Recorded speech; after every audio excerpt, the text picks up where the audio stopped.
We do have fascism in the United States of America, and we've had it for many decades. The reason we don't talk about existing fascism in the United States is because it is perpetrated by law enforcement, and it is predominantly perpetrated against people of color. It is predominantly perpetrated specifically against black people. It is predominantly perpetrated in the inner cities of America's blue states. The ostensibly liberal bastions of the United States of America have also been the grand stage for post-apartheid fascism. Having lived my entire life in the Bronx, and having lived in majority black neighborhoods to this very day, I have been present for some pretty egregious abuses of power by the New York Police Department. I remember things being particularly bad once, America's mayor, Rudy Giuliani, took power in the 90s. I remember, it's always this way with fucking Republican mayors. My father told me that Mayor John Lindsay in the 1970s was another Republican mayor that brought the jackboots down on the inner city. But the era of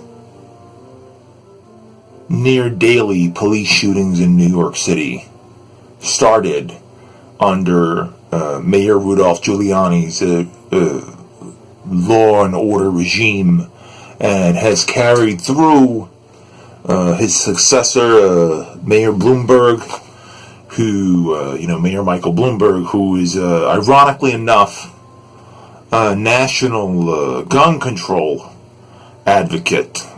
Meanwhile, he didn't seem to have too much concern over the use of lethal force by, his official Gestapo, the New York Police Department, in bringing law and order to the savage lands of the inner city. Which brings me to the case of Eric Garner. It's been nearly 3 years since Eric Garner received the death penalty for resisting arrest. Eric Garner didn't punch cops in the face, not that it would justify what happened to him. Eric Garner didn't run from the police, not that it would justify what happened to him. He didn't even struggle when they threw him to the ground and were strangling him to death. He did cry out for compassion, and the importance of watching that Eric Garner case video is to see the cruelty of the system that killed Eric Garner. Here is this helpless man on the ground, being choked to death, not swearing, not, telling the cops to go fuck themselves. No impunity. Not that would justify what was happening to him. But there's something so heartbreaking about his helplessness, about his sort of petition for understanding. I can't breathe. I can't breathe. Even if you watch the lead up to the tragedy that befell Eric Garner. He tried to reason with the police. And the fact that he wasn't willing to accept the supremacy of their authority. I know that Eric Garner had a long rap sheet behind him. That didn't mean that he wasn't entitled to justice.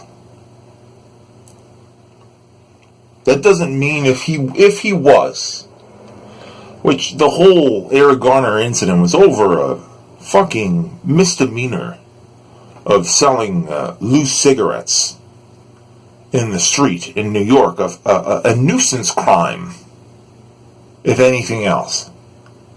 You know, something that should, at the most, in a civilized society, have resulted in a citation, a fine, like the criminal equivalent of not picking up dog shit off the sidewalk for your dog, resulted in a brutal execution.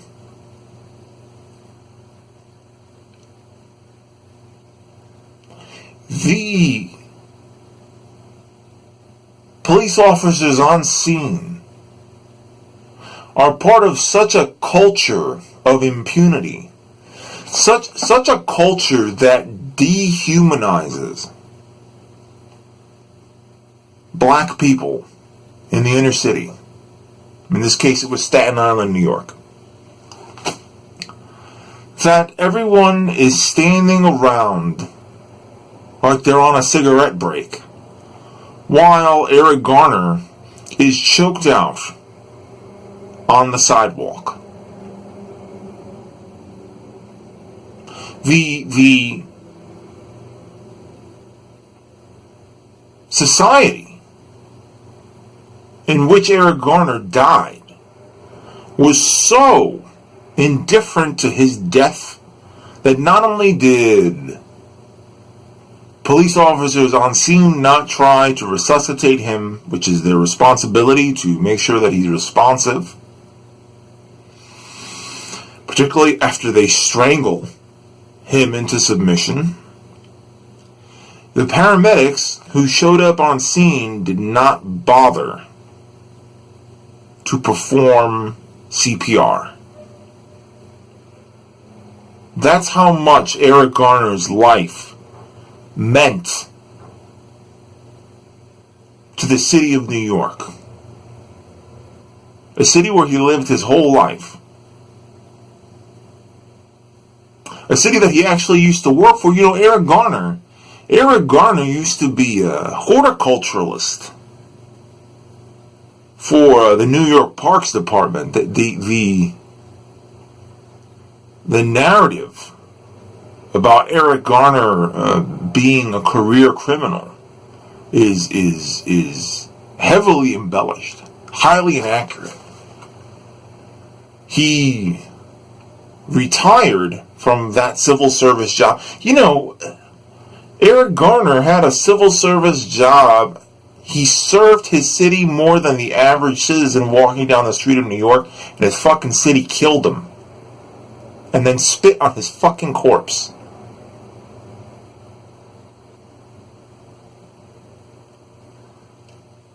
The grotesque nature of this story had a conclusion that left his family without justice, left his community without justice. The police officers in question had already been disciplined for brutalizing people in the line of duty. They had been through civil trials for wrongful arrest. And one of them had actually exceeded the number of complaints that a police officer can get in the course of a year before they get put on review. So the officer who primarily put Eric Garner in a chokehold was not even supposed to be on the street without somebody watching him.